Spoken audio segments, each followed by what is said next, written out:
शुरू कर देना।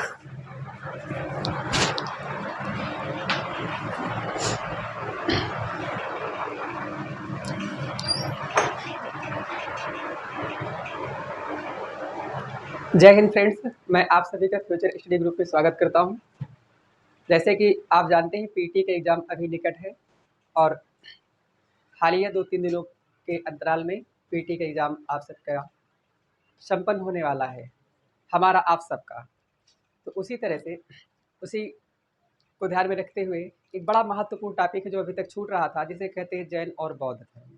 ठीक है, तो इनमें से हम दोनों को आज कवर करने की कोशिश करेंगे, जिनमें से हम आज सर्वप्रथम देखते हैं बौद्ध धर्म। बौद्ध धर्म देख लेंगे, इसमें से कहीं से भी एक भी सवाल आए तो आप छोड़ेंगे नहीं। ठीक है, और बाकी ज़्यादा कठिन नहीं, बहुत ही आसान पूछा जाएगा, लेकिन आप सभी देख लेते हैं ताकि दोबारा कभी पढ़ने की आवश्यकता ना पड़े। आइए हम समझते हैं बौद्ध धर्म। ठीक है, तो बौद्ध धर्म में सीखते हैं, जैसे कि आप सोचो, जो बौद्ध धर्म है, बौद्ध धर्म का उदय कैसे होता है, बौद्ध धर्म बनता कैसे है। क्योंकि आप कुछ भी सीखे, कभी भी कुछ भी सीखे, तो उसको सीखने के पहले उसके अगल बगल का जो परिवेश होता है, उस परिदृश्य की संरचनात्मक इकाई का अध्ययन जरूर करें। ठीक, तो बौद्ध धर्म जब हमारे आपके यहाँ जब हिंदू संप्रदाय था, तो बौद्ध की उदय होने की आवश्यकता क्या क्यों पड़ी।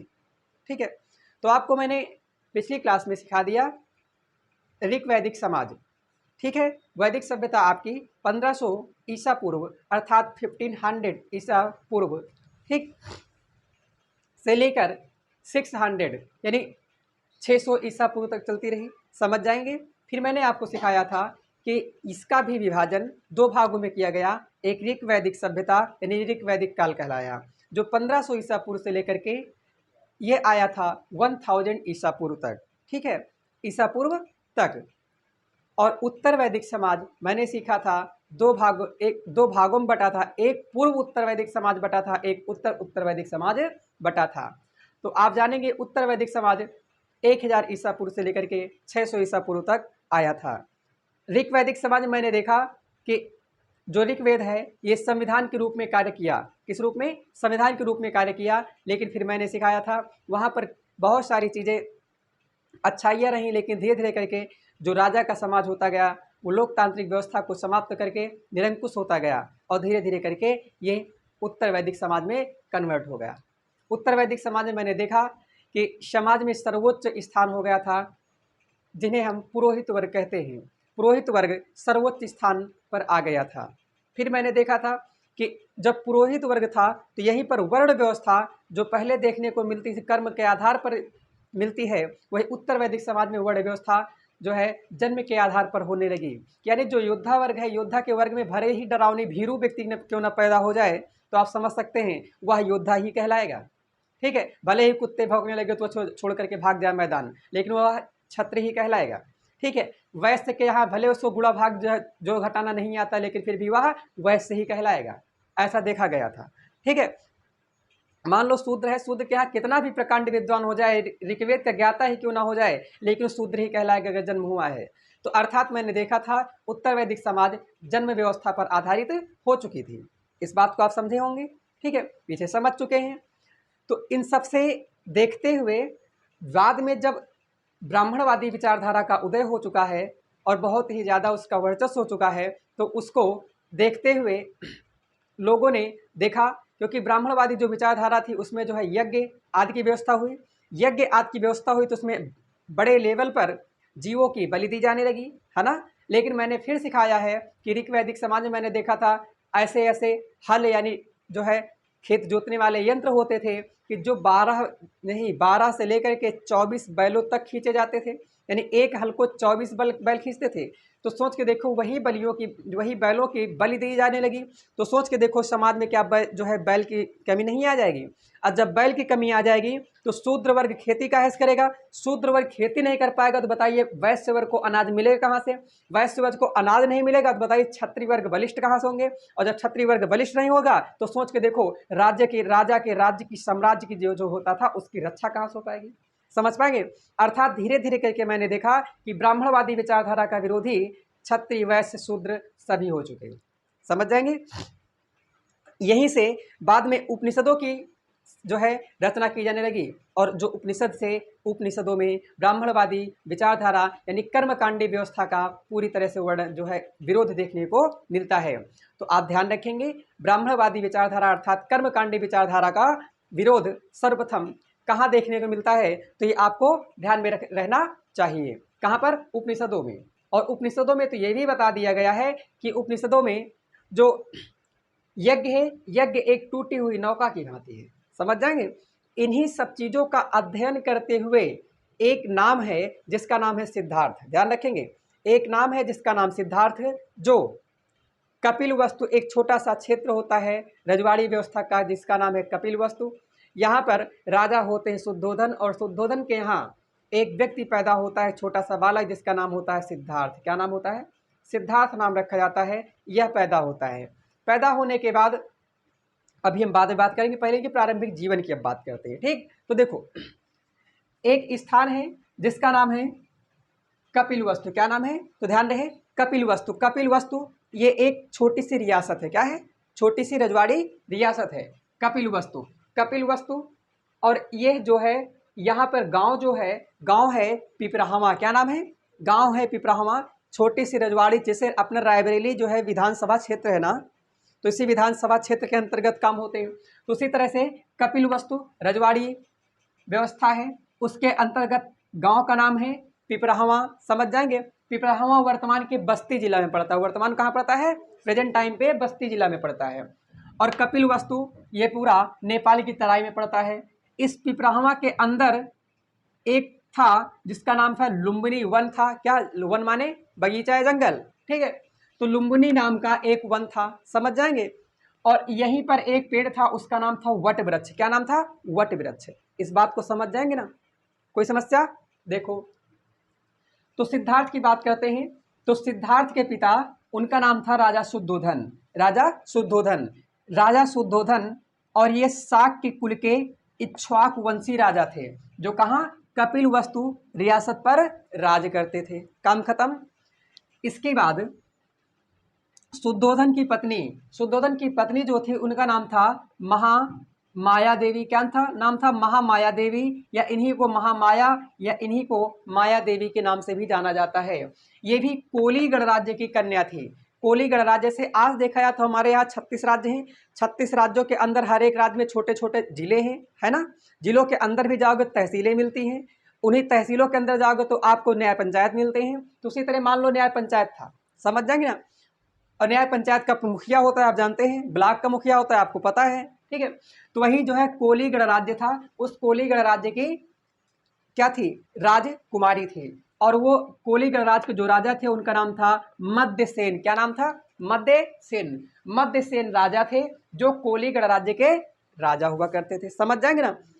मध्यसेन राजा थे कहाँ के? कोली गणराज्य के।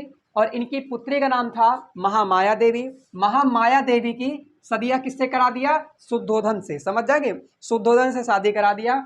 इस प्रकार से शादी होने के बाद जब महामाया देवी, समझ पा रहे हैं, मध्यसेन की दो पुत्री थी, एक महामाया देवी और एक नाम था प्रजापति गौतमी। समझ जाएंगे, प्रजापति गौतमी।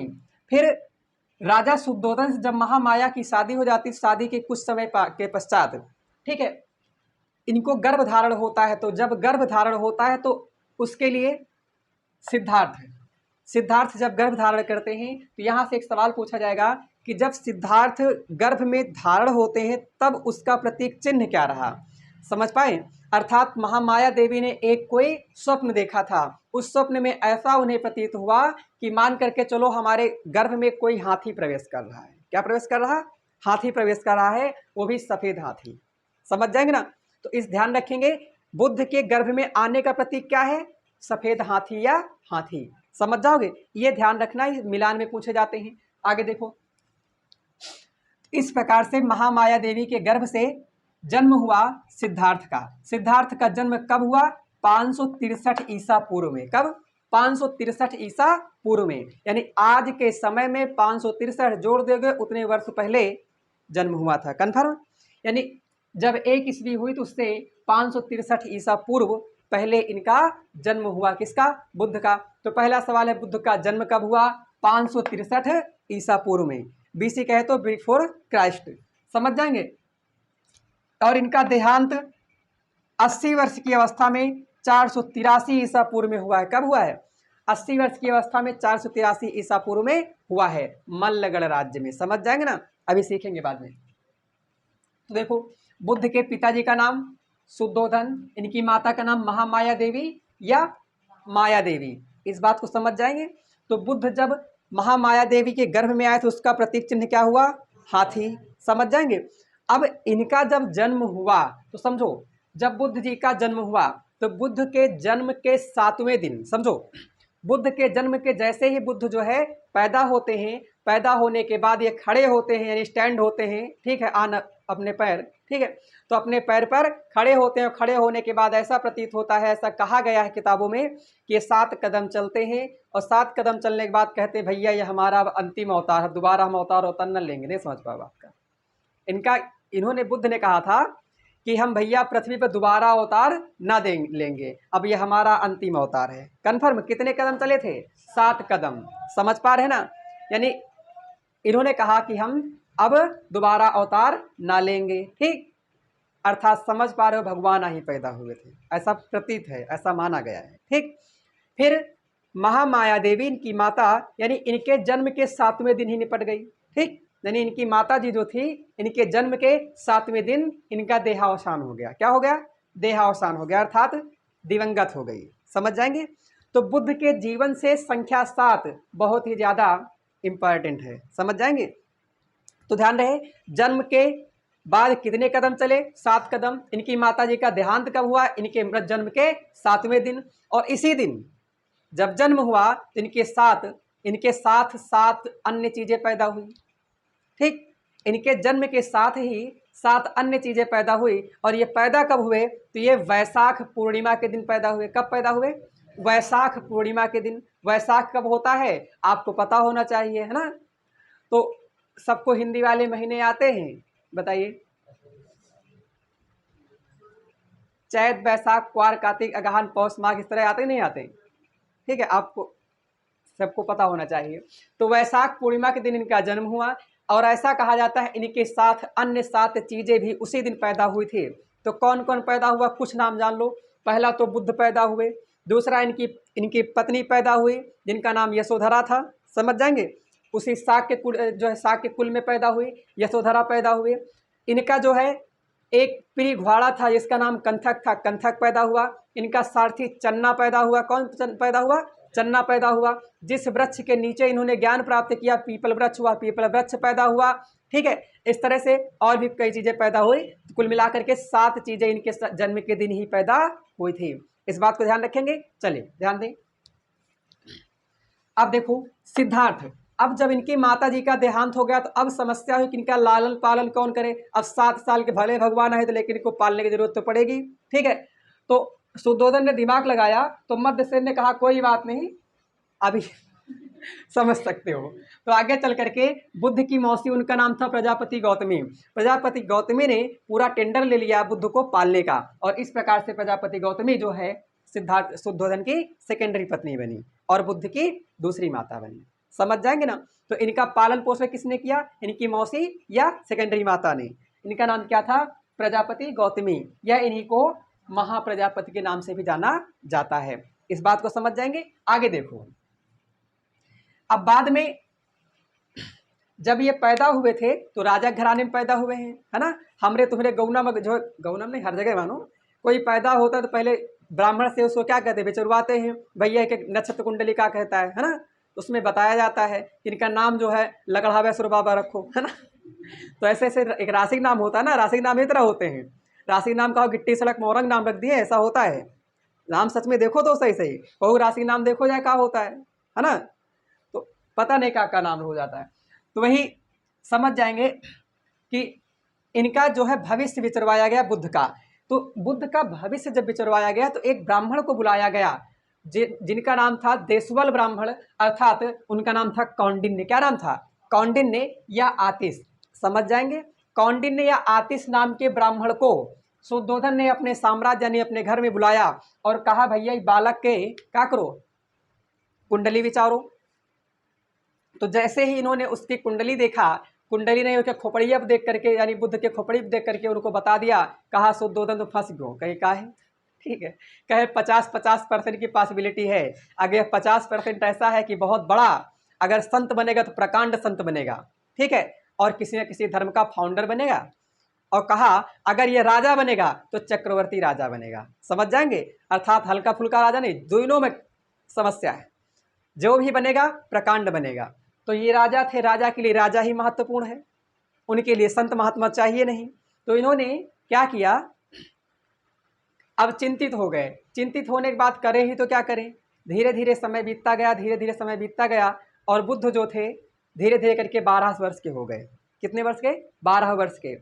तो 12 वर्ष के जब हो जाते हैं तो बुद्ध अपने ही राजमहल में, इनके राजमहल में एक बड़ा सा जामुन का पेड़ था। जामुन पेड़ जानते हो? जम्बू पेड़, जम्बू वृक्ष था और जम्बू वृक्ष के नीचे बढ़िया योगासन लगा करके बैठ गए। तो शुद्धोधन देखे ये ससुर का हो गया, ठीक है। तो समझ में आया उनको अब क्या हो, ये तो वही कहती वाली संकेत मिल रहे हैं, ठीक है। संत महात्मा बनने वाले इसको मैं राजा बनाना चाहता हूँ, संत बनने जा रहा है, ठीक है। तो यहीं से बुद्ध के लिए सोच करके देखो, जैसे आज के लोग घूमा करते हैं ना, वह काम हो गया, ठीक है।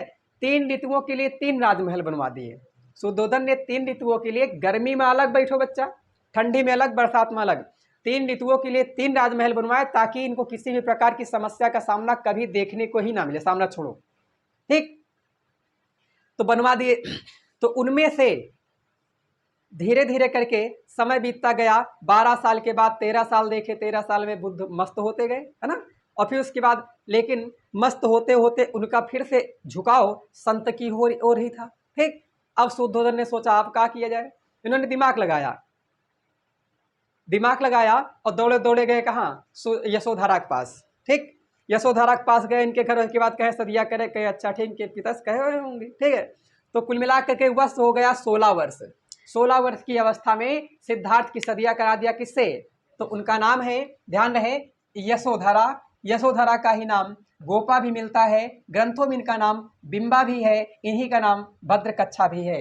समझ जाओगे, चाहे गोपा, बिंबा, भद्रकच्छा और यशोधरा। तो यशोधरा की शादी और बुद्ध की शादी अर्थात मैरिज कब करवा दी? 16 वर्ष में। समझ में आई? तो बुद्ध पहला ध्यान कब लगा रहा है बिरोवा के नीचे? 12 साल में। सदिया कब है? 16 साल में कन्फर्म। शुद्धोधन ने सोचा होगा सदिया करा देंगे, मस्त रहेंगे, है ना। तो ये समझ चलो कि मस्त रहेंगे, आगे सोचो न करेंगे, फिर वही समस्या, ठीक है। समस्या बनती गई, धीरे धीरे करके उनका झुकाव संत की ओर जाने लगा। धीरे धीरे करके समय बीतता गया, बीतता गया, बीतता गया। अब इसमें राजा शुद्धोधन इनके लिए हर राजमहल में अलग अलग नर्तकियां रख दिया, और नर्तकियां रख दिया इस प्रकार से इसी में व्यस्त रहें, ठीक। और अब यशोधरा भी आ गई। अब यशोधरा से धीरे धीरे समय बीतता गया, बीतता गया, और वर्ष आया 28 वर्ष। भाई ये जो समय लिख रहे हैं इनको ध्यान रखना होगा, 12, 16 और 28 वर्ष का जब समय हुआ तो जो है यशोधरा और बुद्ध के मिश्रण से एक पुत्र का जन्म हुआ, उसका नाम राहुल पड़ा। क्या हुआ? राहुल, ठीक है।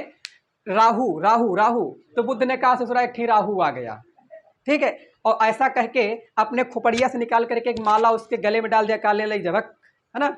तो समझ जाएंगे। तो राहुल की प्राप्ति कब हुई? 28 वर्ष की अवस्था में।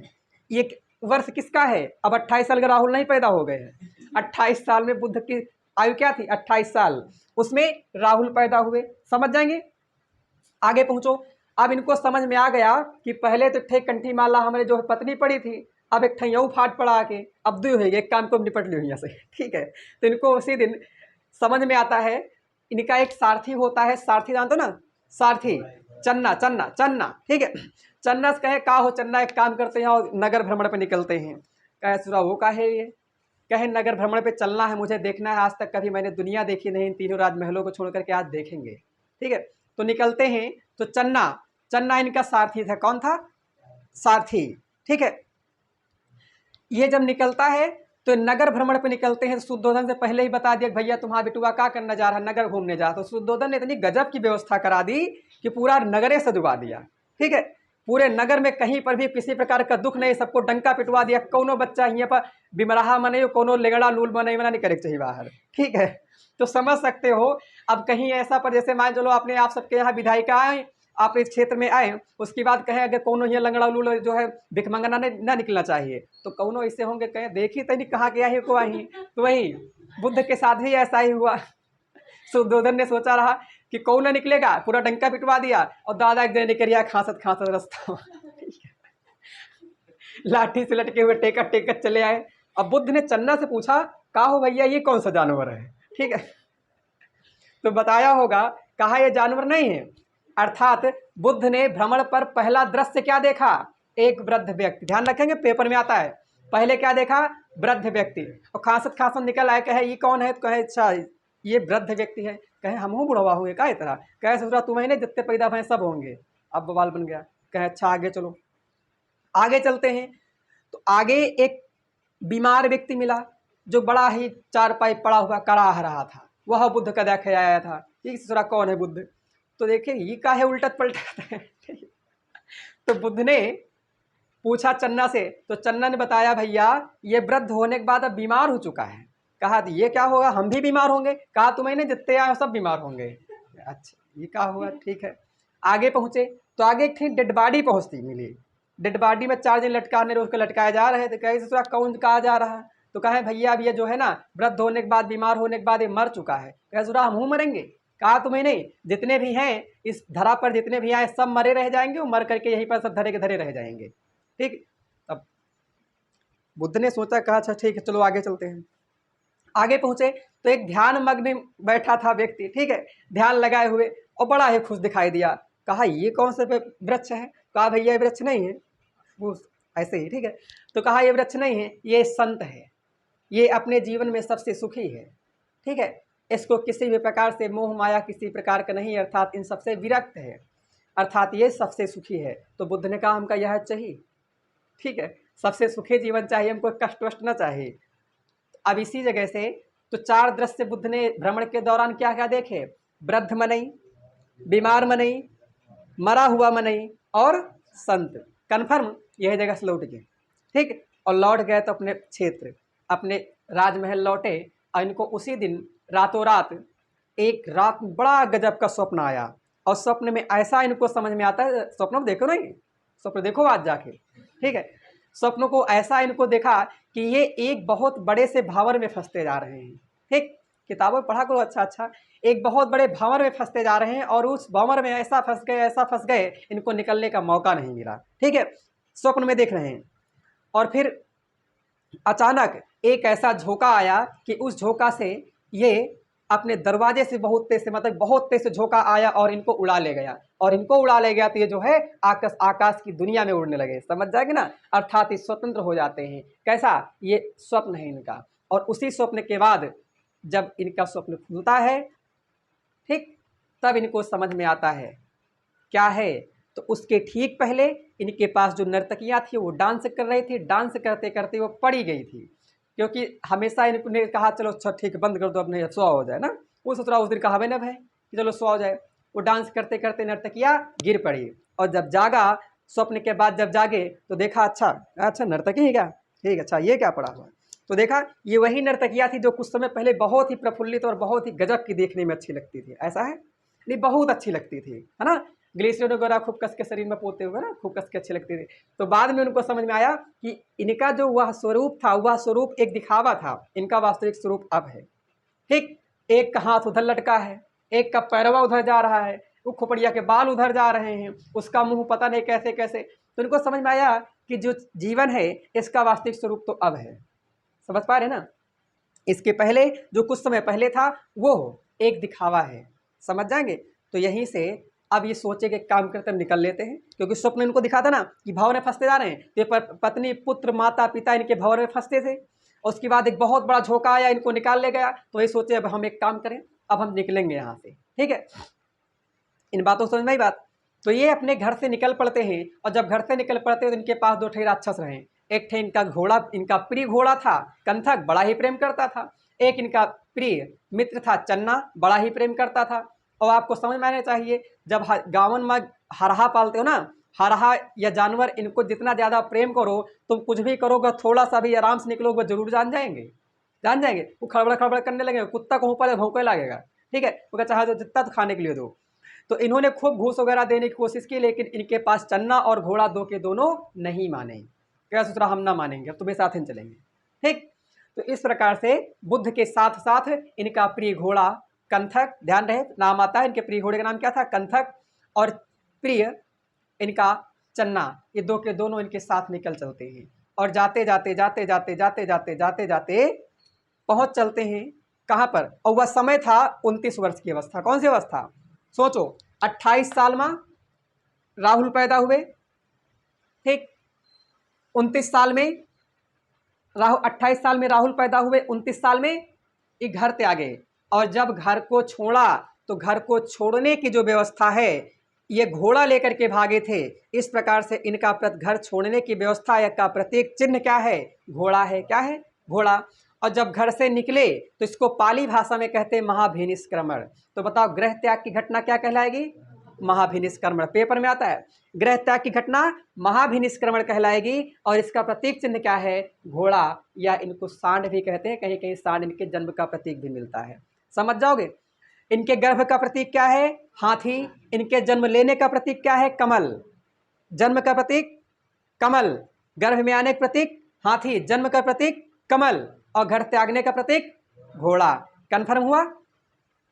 धीरे धीरे ये चलते चलते पहुंचते हैं, चलते चलते पहुंचते हैं कहाँ पर, एक इन्हीं के साम्राज्य में नदी थी जिसका नाम है अरोमा नदी। क्या नाम है, अरोमा नदी।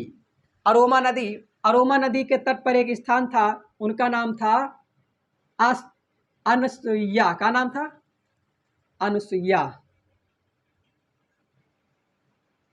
अनुसुईया, ठीक। इसी को अनुवैया भी कहते हैं, इसी स्थान को अनुवैया भी कहते हैं। ये स्थान था। नदी कौन थी, अरोमा नदी। नदी कौन थी, अरोमा नदी। स्थान कौन था, अनुवैया। और नदी कौन था, अरोमा नदी। कन्फर्म। जब यहाँ पर पहुँचते हैं कौन कौन, कंथक और इनका चन्ना, ठीक है। ये लोग जब पहुँच जाते हैं तो अब यहाँ से कहते हैं एक काम करो, तुम लौट जाओ इस जगह से। क्या है, हम लौट जाएंगे, ठीक। तो घोड़ा तो इनका रोने लगा, कन्फर्म, क्योंकि घोड़ा तुमसे बात नहीं कर सकता ना। चन्ना, चन्ना जो है इनसे वार्तालाप किया, कहा ऐसा क्या होगा, तो कहा भैया अब यहाँ से तुम लौट जाओ और हम चलते हैं, क्योंकि हम महात्मा बन चुके हैं, ठीक। तो महात्मा बनने के बाद कहा अगर हम जाएंगे तो तुम्हारा बप्पा यानी तुम्हारा पिताजी अर्थात सुधनोदर हमका काट के बहा देगा, ठीक है, कि जाके तुम्हें बच्चा छोड़ के आए हो, है ना। अकेला राजकुमार था। कहा एक काम करते हैं, खोपड़िया के अपनी बड़े बड़े रजवाड़ी बाल काट दे दिया, और जितने भी इनका जो राजसी वस्त्र था उसको उतार करके दे दिया, और सबको फोल्ड करके कहा इसको ले जा करके पिताजी के चरणों में रख देना, ठीक, वो समझ जाएंगे, ठीक है। तो बड़ा ही समस्या के बाद ये चन्ना ऐसा ही करता है, और जाने के बाद जब समाज में घर पहुंचता है, घर में जा करके इस बात को दे देता है। वहीं से एक बुद्ध धर्म यानी बुद्ध के जीवन की दो घटनाएं घट जाती हैं। एक अरोमा नदी को क्रॉस करके जंगल में चल दिए, कहाँ, जंगल में। और एक तरफ इनका राजसी प्रलाप शुरू होता है, जिसमें राजसी प्रलाप के लिए इनका पुत्र है वो भी प्रलाप में है, इनकी पत्नी है वो भी प्रलाप में, इनका पिता है वो भी प्रलाप में है, ठीक। यहीं पर एक मैथिली शरण गुप्त हैं, मैथिली शरण गुप्त ने एक गजब की पुस्तक का लिखा है। उस पुस्तक का नाम है यशोधरा। क्या नाम है, यशोधरा। तो यशोधरा अब इनके घर पर जो होगा इनकी अनुपस्थिति में, उसका पूरा प्रलाप का वर्णन यशोधरा ग्रंथ में है। कहाँ पर, यशोधरा। यशोधरा ग्रंथ में पूरा वर्णन दिखाया गया है। तो यशोधरा ग्रंथ किसका है, मैथिली शरण गुप्त का। अब आगे की कहानी बुद्ध के जीवन की शुरू होती है, वह शुरू होती है जंगल वाली, ठीक। तो समझो भाई, इतनी बात इनको समझ में आई बात। तो इन्होंने पहला ध्यान कब लगाया, 12 वर्ष में। कौन से वृक्ष के नीचे, जम्बू वृक्ष के नीचे, ठीक है। 16 वर्ष में इनकी शादी हुई, 28 वर्ष में राहुल पैदा हुआ, 29 वर्ष में घर को इन्होंने त्यागा। समझ पाओगे, 29 वर्ष में इन्होंने घर को त्यागा। उसके बाद देखो इनके नाम की बात कर लेते हैं, थोड़ा सा इनके नाम की बात कर लेते हैं। इनका नाम शाक्य कुल में पैदा हुआ थे, इसलिए इनको शाक्य सिंह कहा गया। इनको शाक्य मुनि भी कहा गया। मुनि बन जाने के बाद इन्हें देशवल भी कहा गया। देशवल क्यों कहा गया, क्योंकि देशवल ब्राह्मण, देशवल नामक ब्राह्मण ने इनका भविष्यवाणी किया था, इसलिए इनको देशवल कहा गया, ठीक है। इनको तथागत कहा गया। तथागत इनको तब कहा गया जब इनको ज्ञान की प्राप्ति हुई, तो ज्ञान की प्राप्ति हुई तथागत कहा गया। तथागत का मतलब होता है सत्य है ज्ञान जिसका, ठीक, सत्य है ज्ञान जिसका। और एशिया का ज्योतिर्पुंज कहा गया। क्या कहा गया? एशिया का ज्योतिर्पुंज कहा गया है। यह ललित विस्तार नामक ग्रंथ में वर्णन है। और ललित विस्तार नामक ग्रंथ में जो एशिया का ज्योतिर्पुंज है, इसको अंग्रेजी में अनुवाद किया है द लाइट ऑफ एशिया। क्या नाम से? क्या नाम से भैया? अंग्रेजी में अनुवाद किया है, ध्यान रखेंगे, द लाइट ऑफ एशिया। कौन सी? The light of Asia. इसको लिखा है एडविन एर्नाल्ड ने। किसने? Edwin Arnold. एडविन एर्नाल्ड ने लिखा है। एडविन एर्नाल्ड ने द लाइट ऑफ एशिया को लिखा है। इस बात को कंफर्म रखेंगे, ठीक। आगे देखो, इनके प्रतीक चिन्ह क्या क्या हैं, तो जानते रहना कि बुद्ध के गर्भ में आने का प्रतीक क्या है, उसका नाम है, हाँ, इनका एक नाम है सर्वसिंह, सर्वसिद्ध। सर्वसिद्ध का मतलब हर चीज ज्ञान प्राप्त किया, ठीक। इनके गर्भ में आने का प्रतीक हाथी, जन्म लेने का प्रतीक कमल, गृह त्याग का प्रतीक घोड़ा, और गृह त्याग की घटना क्या कहलाती है? महाभिनिष्क्रमण। यही सब पूछे जाएंगे। अगला, ज्ञान प्राप्त जब हुआ तो ज्ञान प्राप्त का प्रतीक क्या है? इनके ज्ञान प्राप्ति का प्रतीक है पीपल वृक्ष। क्या नाम? पीपल वृक्ष। पीपल वृक्ष को क्या कहते हैं? बोधि वृक्ष के नाम से जानते हैं। और इनका निर्वाण प्राप्त हुआ। निर्वाण का मतलब क्या होता है? निर्वाण का मतलब जब मृत्यु हो जाती है तो मृत्यु के बाद निर्वाण जो प्राप्त हुआ उसका नाम है, उसका पद, इनका प्रतीक चिन्ह है पद चिन्ह। क्या? पद चिन्ह। पद माने पैर और चिन्ह का मतलब प्रतीक। और उसके बाद है, ठीक। और अगला है महापरिनिर्वाण। महापरिनिर्वाण जो होता है इसका प्रतीक चिन्ह क्या है? स्तूप। स्तूप क्या है? ये बौद्ध से, वैद्यों से मिले हुए जो एक प्रकार के ये मंदिर होते हैं। ये सारी बात आपको समझ में आई। और इनके जो है जीवन से संख्या 7 कस के जो है क्या है संबंध रखती है। तो 7 कदम ये चले थे, कहा अब दोबारा हमारा जन्म नहीं होगा, अर्थात ये विष्णु के अवतार माने जाते हैं। और उसके बाद 7 दिन के बाद इनकी माता जी का देहांत हो गया। इनकी पत्नी कंथक, चन्ना और पीपल वृक्ष का जन्म हुआ, ठीक है।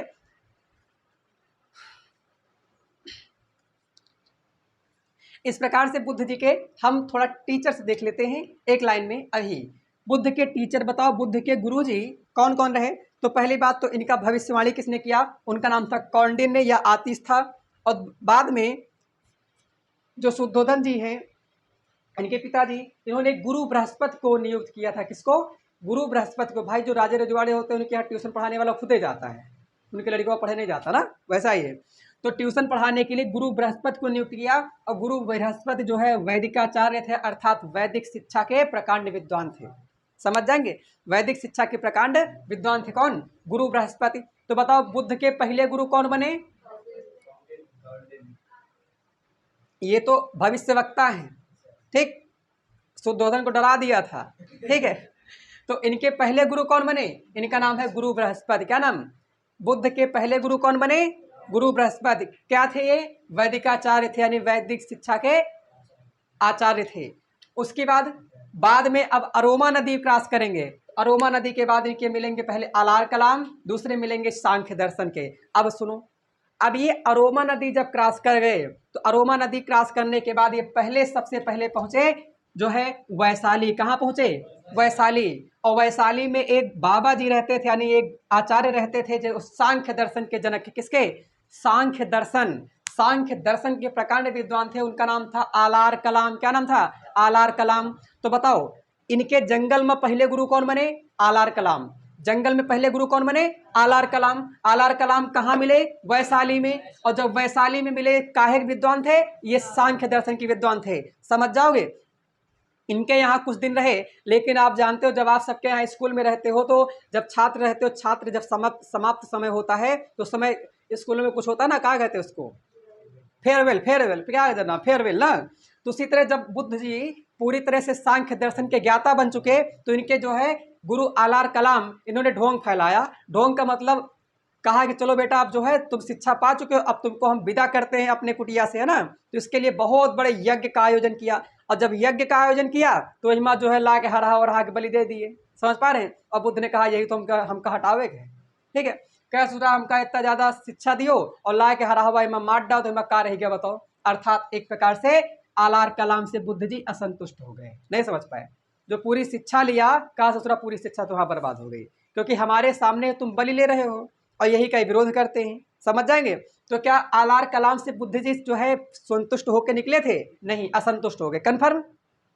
आगे आगे पहुंचे हैं तो एक निस्थान है, उसका नाम था राजगृह। क्या नाम था? राजगृह या राजगीर। यहां पर पहुंचे तो एक नाम है उद्रक या रुद्रक पुत्र।